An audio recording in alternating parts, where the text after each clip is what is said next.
What's going on, everybody? You are back here for another It Starts With Me. That means that you're watching this on Wednesday and it's 12:30, or you're listening to it on one of your favorite podcasts, whether it's Spotify or Google or Apple or Anchor. We're glad that you're on board to be here with us. We have a wonderful guest that's coming forward today, Dr. Anissa Reilly, and she is the owner of Giant Step 6 LLC. So you're going to be glad to hear this story. She's got a lot of wealth. I've spoken with her for a little bit, and it's radiating out of her. So I can't wait to hear exactly what she has to say and how she's going to take us down this road. So get ready. All right, let's go ahead and clear these other few things up. Remember, on Monday, you have motivational Mike Monday at 9 o'clock p.m. Eastern. You'll be able to catch him on his YouTube channel and his LinkedIn, as well as Facebook. Also, we're here today with It Starts With Me, 12:30. And then we will be following up at the end of the week with the Community Beacon. Every single Friday, 6:30 p.m. Eastern. Remember, please like, share, subscribe, follow, comment, DM us. Make sure that you are staying in tune with us. We definitely thank all of our listeners and our watchers for all of the different things that you are saying, the positive stuff that you're saying, and also just for staying in communication with us inside of our community. Thank you for your support. All right, let's get ready to bring her on up front. Let me tell you a little bit about Dr. Reilly, okay? Dr. Anissa Reilly has been in education for 30 years. For just under the last 15, she has been the principal of an elementary school. So we definitely want to make sure that all parents and children get the children on here. She's going to have some great things to even share with the children, right? In a large urban school district, Dr. Reilly received her undergraduate degree from Morgan State University in Baltimore, her master's degree from Bank Street College of Education, her doctorate from the Sage Colleges of Albany. She is the president and owner of Giant Step 6 LLC, where her primary goal and passion, y'all know what I feel for passion when people are passionate, is to develop both national and global leaders so they can effectively lead their prospective organizations. She is the loving wife of Gordon Riley Jr. and the mother of 4 young people. I love using the word young people. Dr. Reilly recently received proclamations from New York State Senator Jose Serrano and New York City Councilwoman Vanessa Gibson for her assistance with improving the lives of people in her community. The first book in her leadership series, 5 Buckets of Leadership, Speaking in the Moment, was released in May 2021. Additionally, she is the host of the Ask Dr. Raleigh Show, which can be found on Fox Soul Weekly. So, about the Ask Dr. Raleigh Show, let me just give you a little tidbit, right?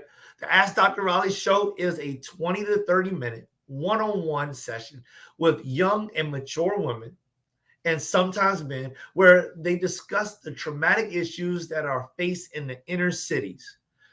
This living room style of setup has discussions that focus on abuse, sexual issues like rape, domestic violence, and sexuality, and that impact the community. The host, of course, Dr. Anissa Reilly, is a success story. She received her doctorate in spite of suffering from post-traumatic stress disorder, PTSD, from issues like those she discusses on the show.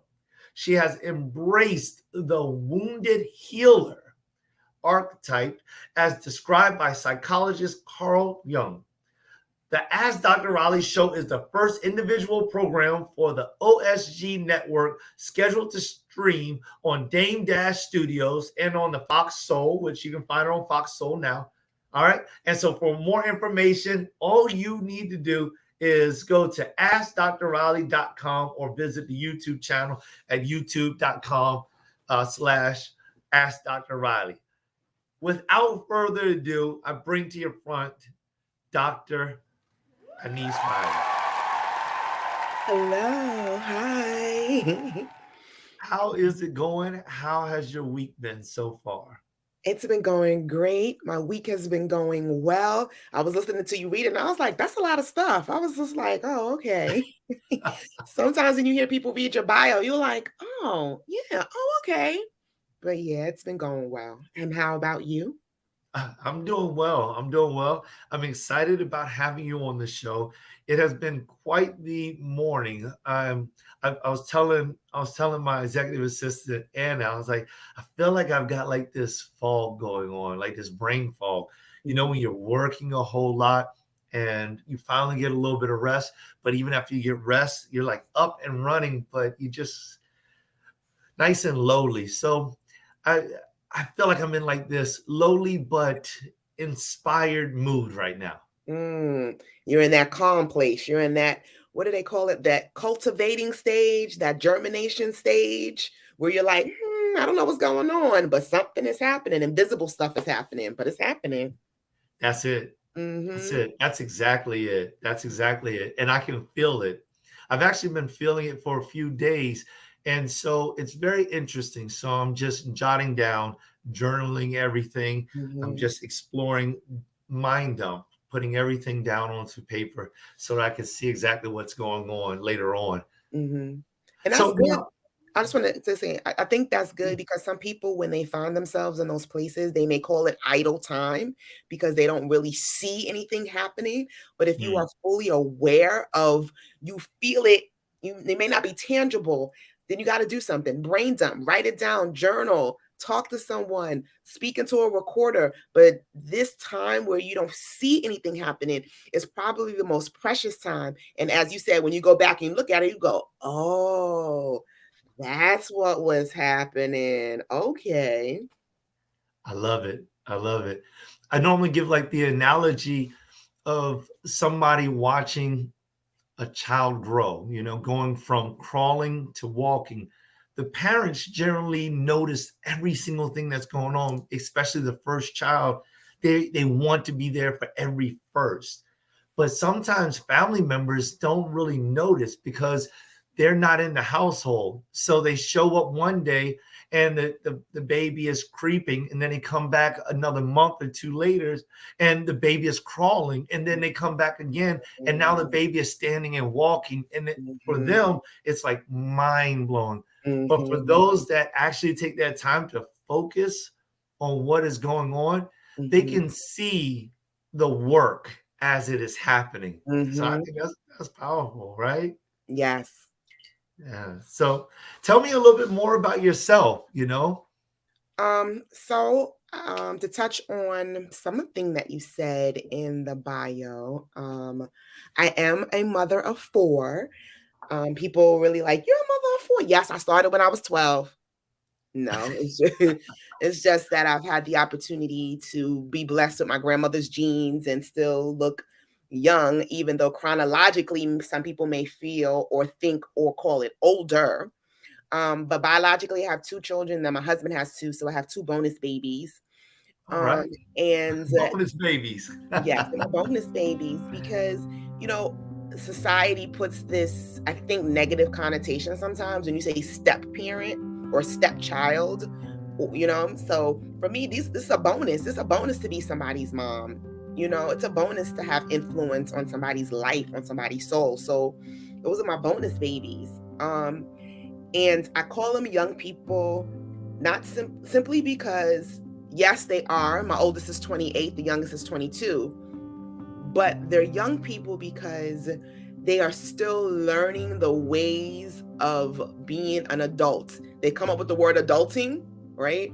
Like, I'm like, these makeup words.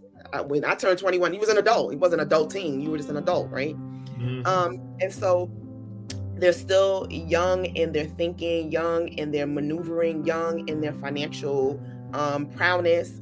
And I think when you become older is when you really are able to apply those pieces of wisdom that you were learning as you were growing, and then you had to go out on your own. So those are my young babies. And so any young person out there, embrace being young, being a young adult, because when you are an adult, you like, if only I knew this when I was 17 or 21 or 29, not 30, but 29. So embrace it. So yeah, I'm a proud mommy of some young people. Yeah, I hear it. I'm a proud father of 3 young people. I've got a 23-year-old, a 16-year-old, and I have an 11-year-old. So my 2 oldest are girls, and my youngest is a little boy. And he made it just in time because we were shutting the doors, we were putting padlocks up. You know what I'm talking about? Like no more. Yep. And you look great. You do look great. Because when I was reading your bio, it's like has been in education for over 30 years. Like 30 years, where's the 30 years at? That's what I said. I was just like, what? I mean, I heard one of my former pastors, who was a pastor earlier on in my life, and everyone would say to her, "You look so good. You look so good." Now, for her, she would say, "That's because I got the sin out of my life, right?" But I would say, sometimes we still sin. We don't like sin on purpose, but I understand what she says now that I'm older. It's just I don't do things that would take from me. Things like alcoholism takes from you. Doing drugs takes from you. Saying yes all the time without saying no takes from you. Being there for everyone else takes from you. And so if you're always allowing some things to take from you, then how do you pour back into yourself? You see those movies, when a mummy or something takes your spirit, all of a sudden the person gets older. I think that's a physical representation of what actually happens when you allow things to take from you. So I learned how to balance it so that way nothing takes from me, but as I'm freely giving, that I'm also making sure that I'm being poured back into, and that's intentional things. Like I didn't always know that, but intentionally doing things that pour back into me so that I have more to give and not someone taking. That's deep. That's deep. And I really hope that our listeners got a piece of that. I actually ran into a situation where I would give out so much, and on the very next day, I would feel so it would be difficult. It would be difficult because I gave out so much. So, I'm a preacher as well. And I would preach this sermon and give out so much on Sunday. And I just, I'm giving out everything. But then on Monday, I found that I had this difficulty, and my temperament had changed. All these different things had changed inside of me. And it was actually quite difficult to handle something that was a little bit easier to handle the week before. And that's when I spoke with my pastor at that time. And, he was talking about how like virtue, and he reminded me about how Jesus would have this virtue that would come out of him, and he could feel it, kind of like with the woman with the issue of blood. He felt the virtue leave, and he said even Jesus would leave and go into the mountains because he had to refill his cup. So you have to do that as well. So when you say something like that, that is prolific, and that is part of those things that the young people have got to understand. I think that's awesome. Where did this mindset come from, and how did you get from there to here? It's interesting you say that. And it's interesting you talk about Jesus taking time away to pray. And when you kind of like look at every time he went away to pray, he came back out stronger. And he always did like these major healings, right? He like healed somebody, he restored somebody. And so understanding that, I call myself a God girl. So if you follow me, I'm a God girl. That's all right. people want to, identify with other things. I identify as a God girl, right? So I'm a God girl. I'm a faith-based girl. Faith is what leads me, guides me. And I lean into that 100%. And the reason for that is because I'm a firm believer that if you want to know how something operates, then you need to go back to the creator. Like, so when you look at that iPhone, some of us really still don't know the whole use of the iPhone. There's like this thing going around on the internet that says, how old were you when you realized blah, right? And you're like, I didn't even know that. So for instance, I recently learned that when you tap the back of your iPhone, the Apple on your iPhone, you can do a screenshot. So you don't have to use the sidebar, right? So all this time I'm trying to take a picture and hit the sidebar, but all I had to do was tap the back of it. But if I would have spoken to the creator of the iPhone, then it would have been quicker for me to know those kind of little shortcuts. So I say that to say, I didn't create myself. Society didn't create me. Culture didn't create me, right? So who created me? For me, being a God girl, God created me. So I got to go back to the manual, right? And look at the manual to see what it is that I was created for. What are some things I'm supposed to do? How am I supposed to think? How am I supposed to act? So when I'm in the hands of this world, or I'm maneuvering through this world, I know how to respond. I know how to move. Because when I didn't do it before, I succumbed to a lot of stuff and wasn't being utilized properly. The same way, if you don't read the manual sometimes, you don't utilize your phone properly or any other gadget you may purchase. Yes, indeed. Yes, indeed. And so when was it that this actually took place? Like this whole thought process? Was it early on in life? Were your children 10 years old? When was it? So fortunately for me, I have been a believer all my life. And I remember I was 9 when I was like saying yes. Like I remember choosing the path that I wanted to follow what society calls religion. Like I knew at a young age that I was following Jesus at 9 years old. But I think with any decision that you make, you travel on a journey. There's always a journey. And my journey was one that I went through a lot of bumps, wilderness experiences, tough times, doing it on my own, not allowing the journey to be exactly what it was supposed to be, God-led, God-centered, but still professing, yes, I am a Christian. However, I think some people believe I'm under grace. You only live once. Gotta live a life, right? And that led me to places where I was hurt. It led me into spaces where I was traumatized. It led me into places where I questioned whether or not I deserve to live. It led me into thought patterns that came out in very negative ways. And after you live like that for so long, and I think people can testify, when the door is closed, the lights are off, and you're in your bed by yourself, you are with yourself. And if you can truly admit it, that's when you come face to face with who you are, what you have done, and what you are doing. And if you are courageous enough, because it takes courage to come to yourself, you say, either I'm going to continue living like this 100%, or I got to do something different because I'm not getting the results that I feel I should be getting, need to get. And people aren't really like feeling you the way that you want them to be felt, feeling you. So when I had that moment, that epiphany, I went on a journey to do my work.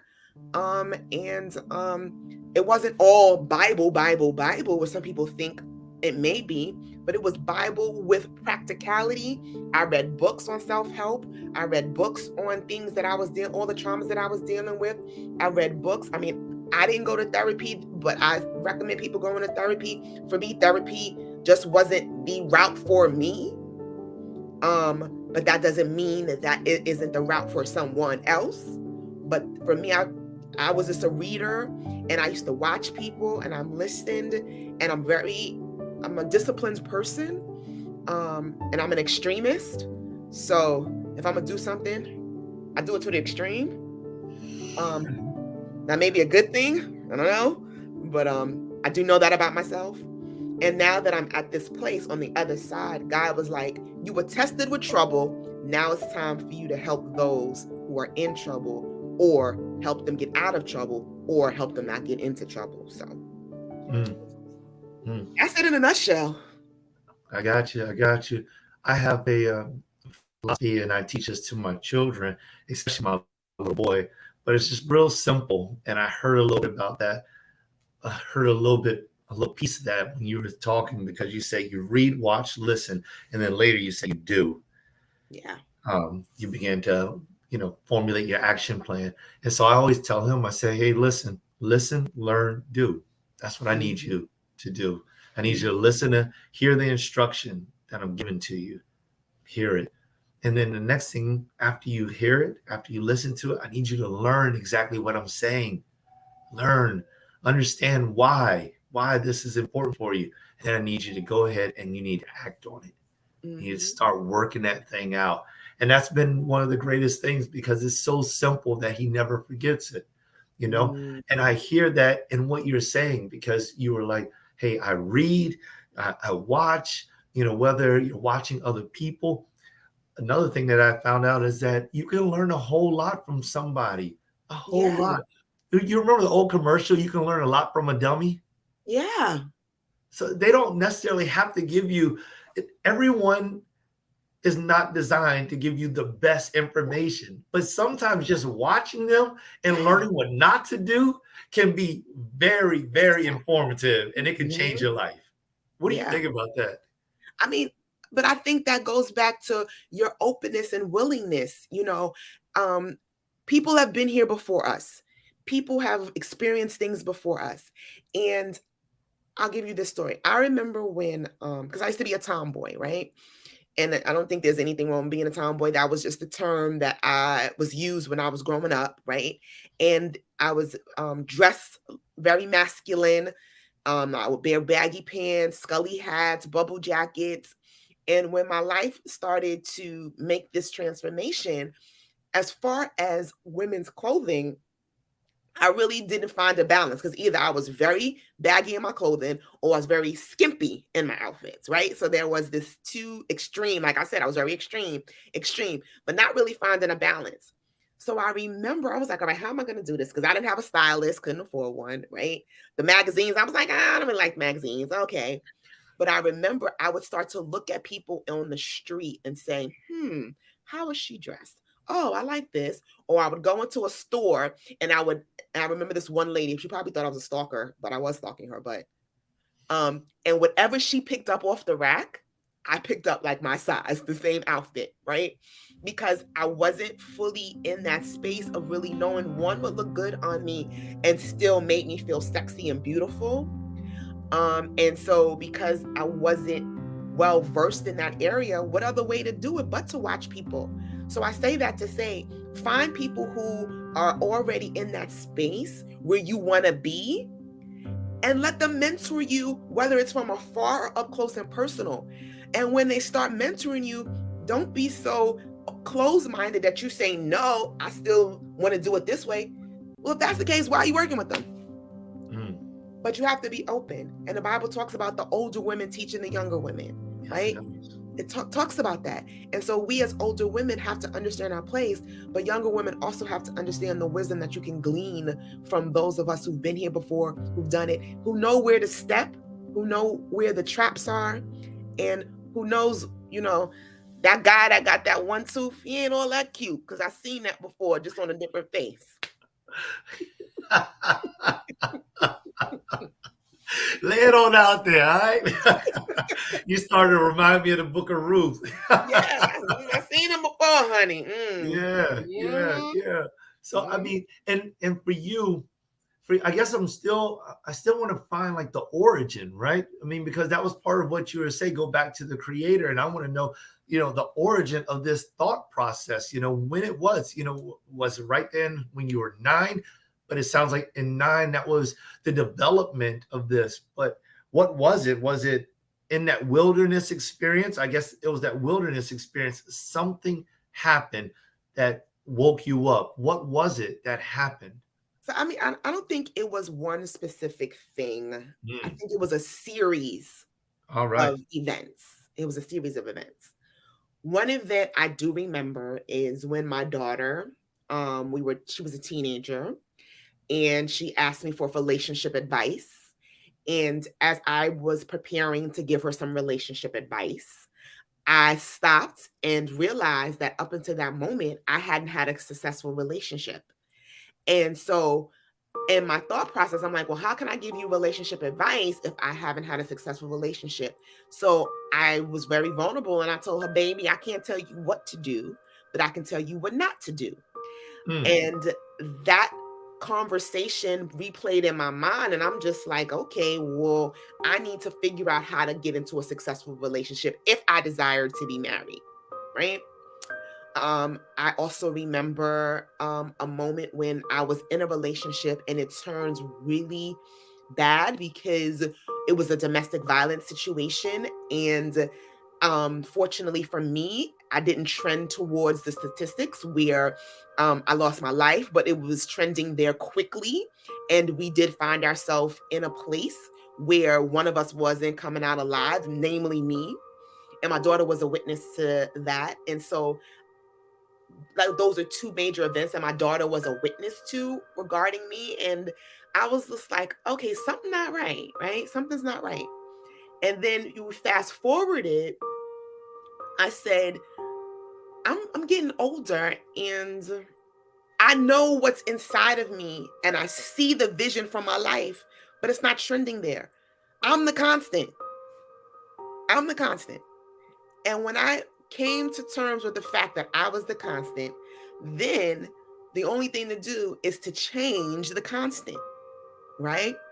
Fill some gaps, fill some places that weren't taught to me, fill some ideas that I may not have, transform my thinking. And it was a process. But those series of events, a series of unfortunate events, led me to the place of saying, something not right.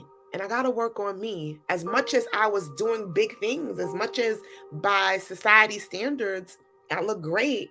On the inside, I know I was hurting. And I think we all see ourselves in the mirror at times and we're like, oh, you look great to everybody else, but we know what's really going on. So I can't pinpoint it to one thing, but I do know there was a series of things. Mm. That's powerful. That's really powerful. And I definitely want to dive into a few of those things. One of the things that I'd like to dive into is this relationship advice, and not so much about the advice, but that one, you found advice to give your daughter, Mm-hmm. and two, that the advice that you chose to give her was the things that you know were not successful and how not to do that. And I think that that's really important because sometimes we try to fake it and we're not our authentic self. And so we attempt to say, oh, well, you should do this, knowing that we didn't do that, Facts. thinking that it's going to work. Go ahead. Go ahead.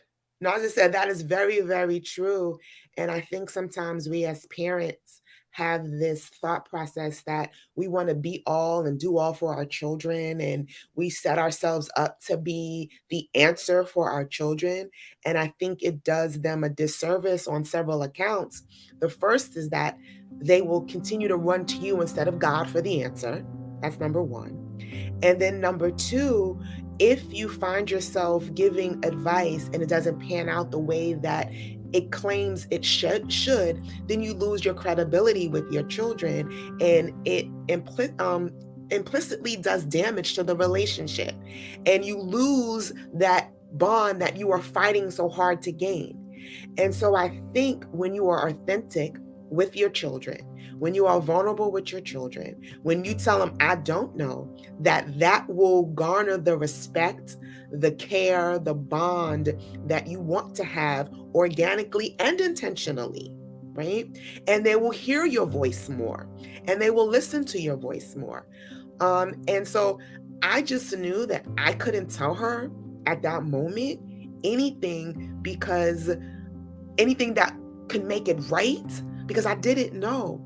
And we had already experienced a lot. So at what point do you stop the cycle that people will call generational curses?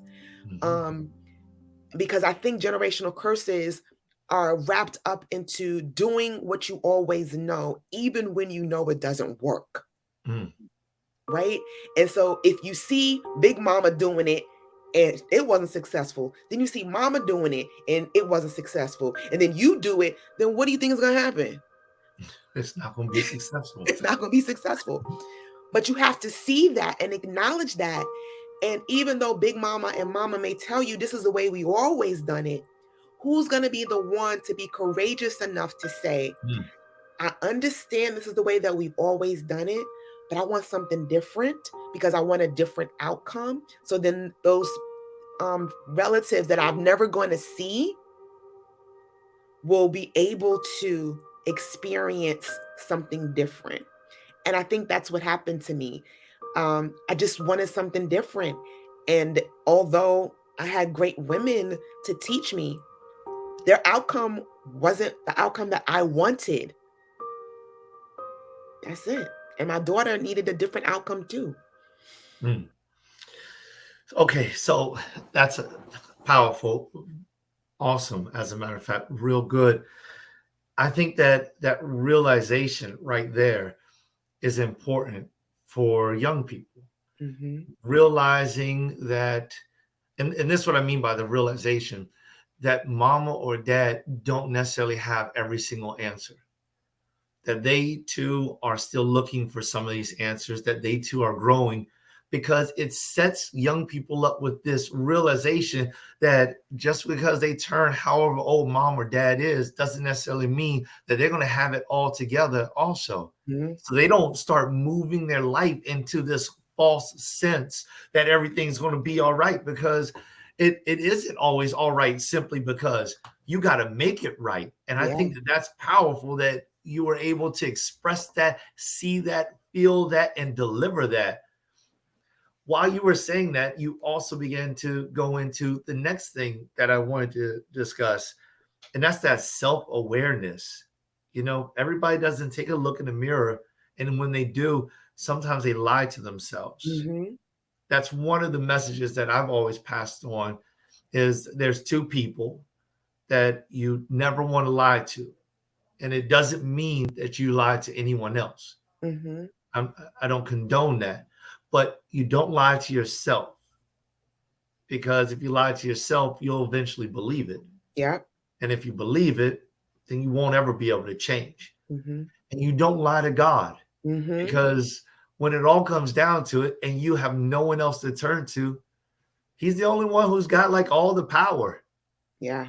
And if you're lying to him, he'll never work in your direction, you know? So those two people you never lie to. And I think that comes down with, you know, that looking in the mirror. How did you get to that where you just, I mean, where it was so prolific? So part of, what I shared earlier was about a lot of reading. So in my reading, I came across the emotional intelligence theory, right? Yes. Emotional intelligence. And in the emotional intelligence, it states that it claims that emotional intelligence is probably the more important than your IQ, because it said that you can't raise your IQ, but you can raise your emotional intelligence. You can become more emotionally intelligent, and emotional intelligence really impacts your ability to be successful. And one part of emotional intelligence is self-awareness, right? Self-awareness, self-management is all about yourself and how you show up in places and spaces. And so as I began to delve even more into emotional intelligence, coupled with my love for brain science, because, I'm a real brain science fanatic, and how the brain works and how you create new schema, neural pathways, and all that other stuff.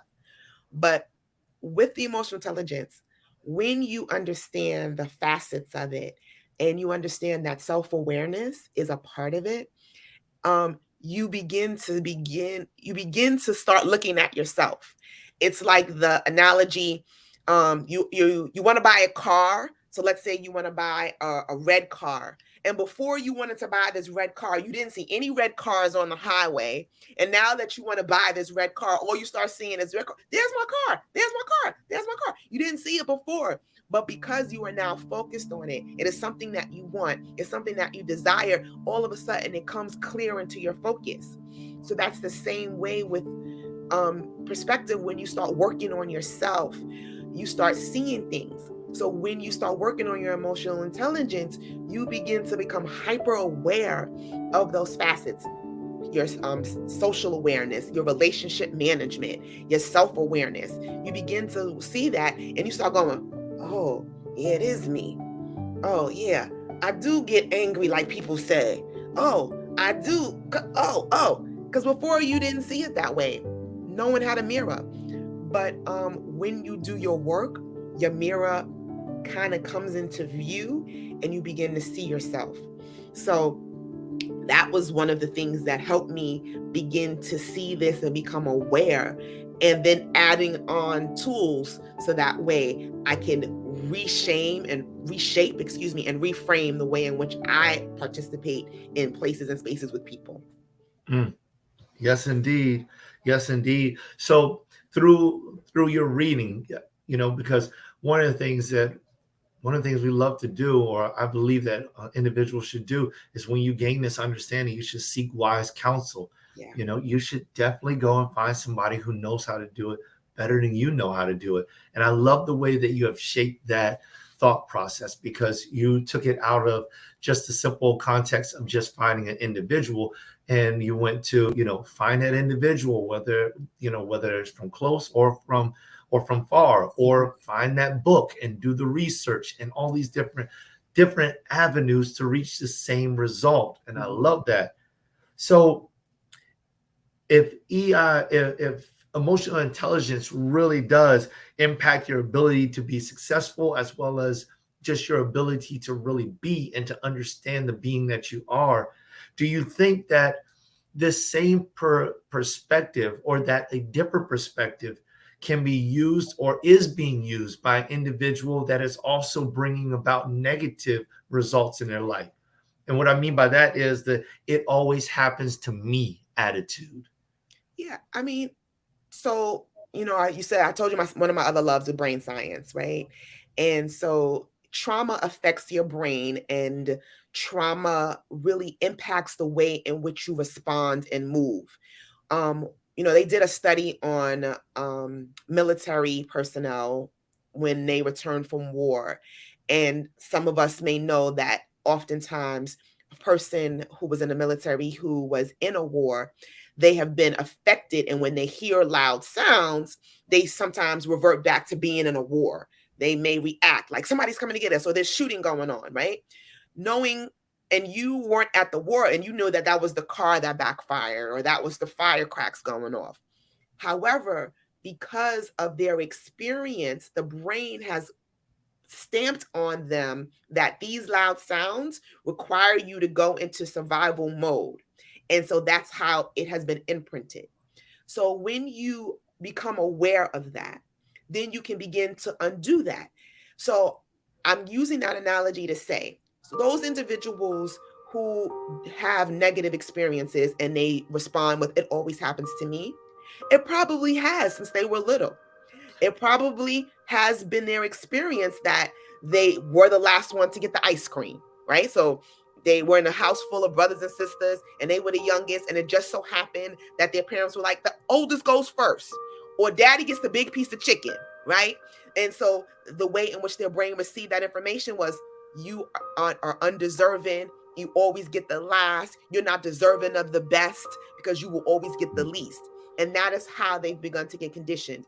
And then, because we have an enemy of our souls, the enemy will continue to now put you into positions that will make that hyper sensitive and become a reality. So now you go to school, you the tallest one in the class, you last online. You the last one to get picked for the game.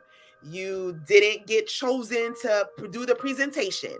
And instead of changing that around, you had now just confirmed the narrative that you've been telling yourself, or the narrative that you have associated with since you were little.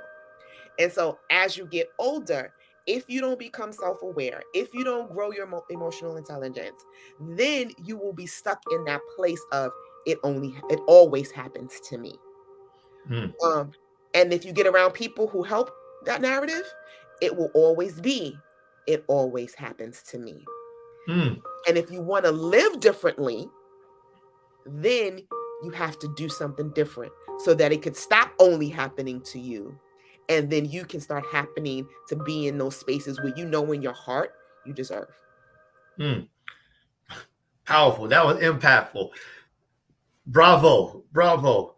And so, becoming that condition, it's PTSD. It's PTSD. That's exactly what it is. Trauma affects your brain. That's what you were saying. I feel it. I agree with it. That's 100%. And I feel like that was a very important subject. And I just knew you were going to break it down. I love the way you broke it down. The one, become self-aware. 2, grow emotionally, grow your emotional intelligence. And 3, do something different. Change your circles, change the people that you're around, all those different types of things.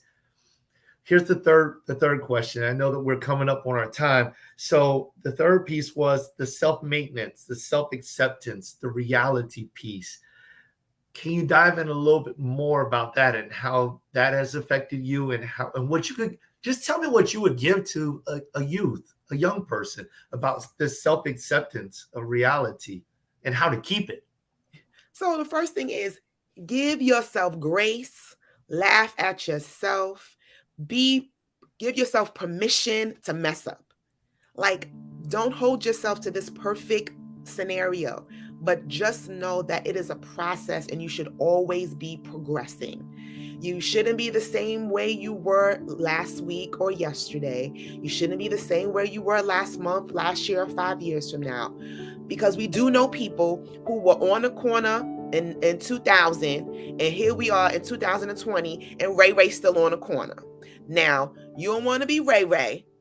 If there's any Ray Rays out there, I'm not talking about you. I'm just talking about, Ray Ray that's on the corner. But if you want a corner Ray Ray, you need to get off the corner. But you'll see Ray Ray still on the corner. Then Ray Ray shouldn't be you can say hi to Ray Ray and give a 5-minute conversation, but Ray Ray shouldn't be in your inner circle. Right? And so, there's a saying, if you the smartest one in your circle, you in the wrong circle. In a cage. You in a cage. And so begin to get people around you. Change your circle slowly but surely. And don't worry about what anyone else says. You are a brand new person. You're trying to create a new scenario for yourself. So people are going to say you brand new. Yes, I am. And be okay with that. I am. I don't do that anymore because I'm trying to do something different and have a different outcome. And you have to be okay with that. And that's where I got to that place with being okay. And now that I'm in a place where I'm leaning more towards the life of my dreams, all those other people are like, hey, Dr. Raleigh, hey, you're going to be on your TV show? Hey, Dr. Raleigh, you got a book? Hey, so if I didn't take that leap, then where would I be? But I'm setting a pace for those to come behind me. And that's what you want to do. Love it. Love it. Love it. Love it. Love it. Love it. In the Community Beacon, we are actually talking about things that we would say to our younger self. And this show aligns so much with what we've been discussing throughout this entire month. I just think that this is nuggets of wisdom. Listen, everybody, we're going to have Dr. Reilly back on the show because this is just wisdom from Dr. Reilly. Amen. I'm telling you. Brilliant, brilliant, brilliant, brilliant. How can people get in contact with you? Okay, so I have a website, www.askdr.reilly.com.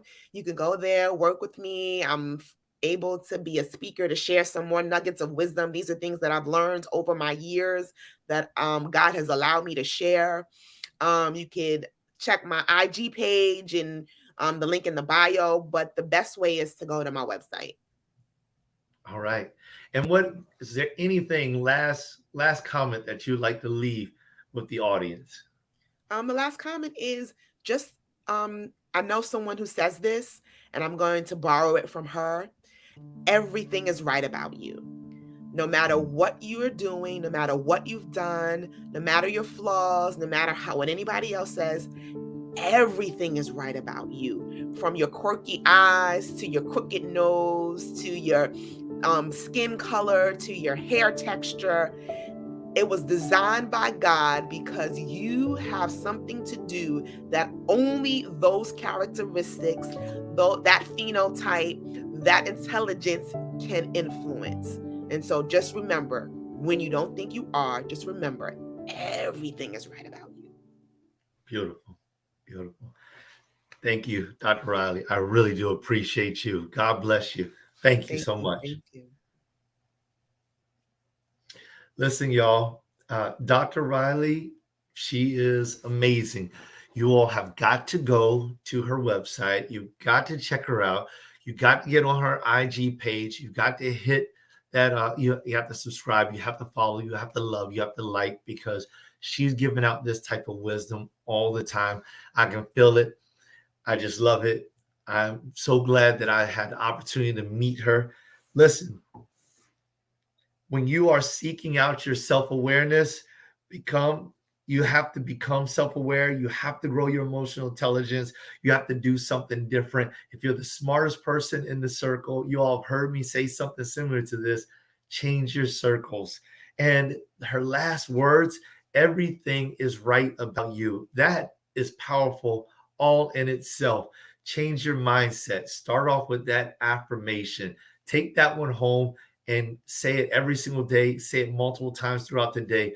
Defeat that enemy on the inside that's saying there's something wrong with you.